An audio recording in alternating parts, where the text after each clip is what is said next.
মোর ফাউন্ডেশনের যে ত্রাণ বিতরণ হবে বন্যা উপলক্ষে, আমাদের এটার জন্য প্যাকেটিংয়ের কাজ চলতেছে।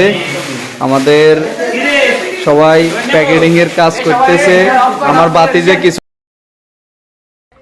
সম্মানিত প্রবাসী ভাই ও বন্ধুরা ও আমার শ্রদ্ধেয় কাকারা সবাই আমার সালাম নেবেন। আসসালামু আলাইকুম।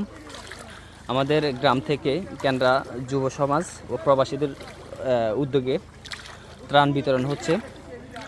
এখন নৌকা আমাদের এদিকে অবশ্যই নৌকা পাওয়া যায়নি, এদিকে আমি ম্যানেজ করে দিলাম নৌকাগুলো। এখন পোলাফানে আমাদের যারা আছে ভাই বন্ধুরা সবাই ত্রাণ নিয়ে যাচ্ছে।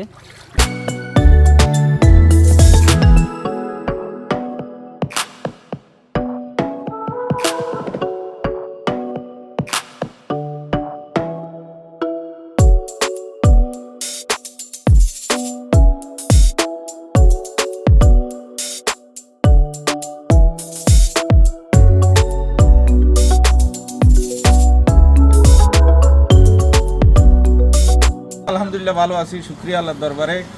এই এলাকার হিয়াজোড়া প্রত্যন্ত অঞ্চলে, বানাতুড়া, তেতিয়া প্রত্যন্ত অঞ্চলে পানিতে মানুষ আটকা পড়েছে। এখন খাদ্যদ্রব্যের সংকট। আহ্বান জানাচ্ছি দেশের বিত্তবান যারা পয়সাওয়ালা আছেন, হতদরিদ্র মানুষদেরকে সেবা যত্ন করার জন্য আপনাদের প্রতি অনুরোধ করতেছি।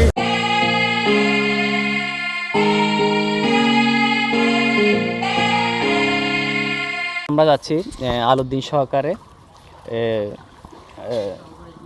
তৃতীয় ধাপে নাকি তৃতীয় ধাপে যাচ্ছি আমরা। ওইদিকে অনেক সংকট। আমরা প্রায় ওইখানে 50-60টার মতন আগে দিছি, এখন আবার কয়টা আলুদ্দিন 30টা প্লাস ত্রাণ নিয়ে যাচ্ছি। সবাই আমাদের জন্য দোয়া করবেন।